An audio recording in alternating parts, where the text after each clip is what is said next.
Travels I Have Known. The Athens Jamboree in 1963. Clickety-clackety-clack, clickety-clackety. Incessant rhythmic beat on the track. A throng of 50 strong to Athens Jamboree embarked the train from Calais to Paris. Chattering, bubbling, thumping hearts, conversations overflowing with excitement, anticipating their day's marathon. Statues, Greek gods, the iconic Parthenon. The fun and frolic enlivens the grapevines pregnant with Bacchus wine. On the summer night, with the moon in its waxing crescent phase, symbolizing hope. The diesel snake-like train seemingly slithered across meadows, wrapped around mountains, gliding through farms, twisting through orchards, on its 1,800-mile course to Zeus's Olympic metropolis, from the romantic provenance of Calais. From dusk on Thursday, September 25th, until dawn of an irreversible, ill-fated Friday 26th, dedicated young men laughed and joked and lustily sang. Their bonhomie and happy fulfillment mutually reflected.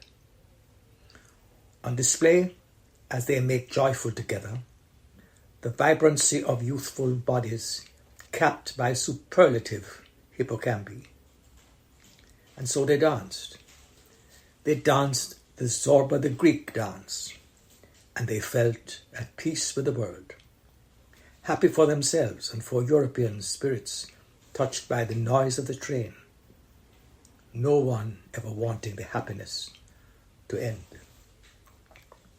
And then the puff of silence's sucking sound, as Deus ex machina paused for breath.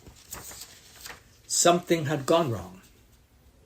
As the bewitching hour of an endless night approached, all those little children on board felt for a nanosecond as if clickety-clacks and throbbing hearts had briefly stopped. Proverbs 3:24. You can go to bed without fear. You will lie down and sleep soundly. Thus come the night of the 26th, weary we slept, not knowing what the morrow would bring, would something of value be taken from us. Proverbs continues, you need not be afraid of sudden disaster or the destruction that comes upon the wicked. Wicked. We definitely were not, but while we slept, the railway restaurant car on which our bodies depended was uncoupled from our train, leaving us abandoned on Saturday in a wilderness of hunger and thirst. Our meager sustenance was purchases of unfamiliar items from peasant farmers, their offerings scanty and lacking in freshness and in taste. However, tomorrow Sunday was not a regular market day, but hopefully greener pastures would brighten our way. At 11 a.m. on Sunday, July 28th, the train ominously began to brake and slow down as it approached. Thousands, mostly women, dressed in black from ear to ankle, crowded the platform.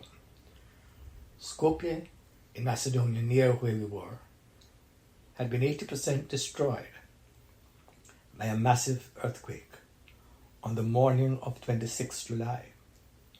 It was the same moment on which the train had gasped.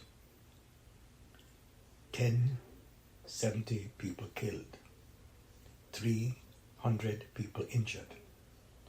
On the platform, many of the 200,000 left homeless.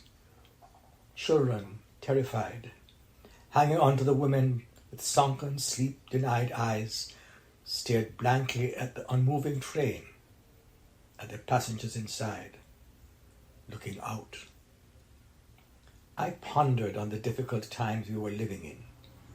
Just a few months earlier, the world was gripped by the drama of the Cuban Missile Crisis, and the United States and the USSR were on the brink of a nuclear war. Crowd pacification and the wretched displaced persons silently boarded our train, injured and entranced, courageous and brave. We left Macedonia. It was midday on Sunday. In every possible space, a new passenger, with stops and starts mainly to facilitate our refugee cohort. We arrived 24 hours later in Athens. Although speechless, they begged me from their frightful state, as a man of Macedonia in St. Paul's vision, in their stoic suffering and the steady moaning of persons in gruesome pain, their sense of fear and loss were palpable.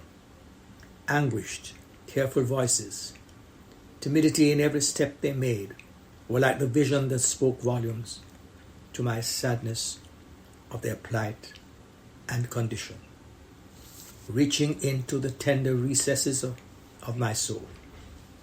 Come over to Macedonia and help us. As scouts, we swore an oath to do good and serve others. And were I able, without dishonoring my overarching mission, I'd have selflessly gone and done that. It was Monday,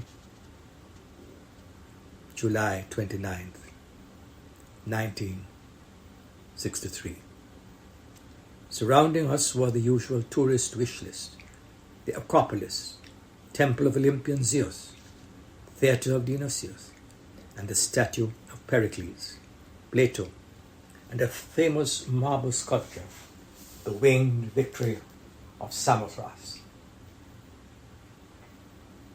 We learned to say goodnight, Kalinicta, and Melon Karpousi.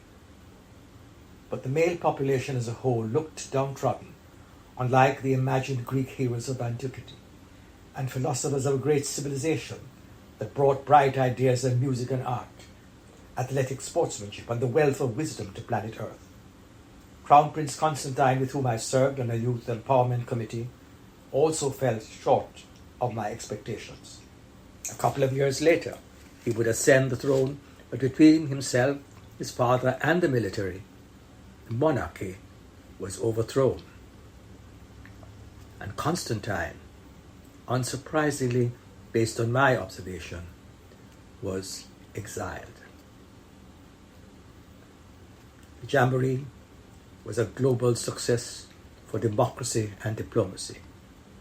Skopje was rebuilt by a coalition, an international effort including America and our Western allies.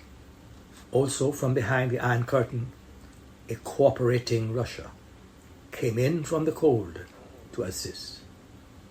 The clock at the city's main train station, the most poignant relic of the 1963 earthquake, still stands a few hundred meters from where the quake shook. It stopped measuring time when the earthquake imploded at 5:17 a.m. on July 26. And as is observed from the photo of its face, the hands have never moved since then.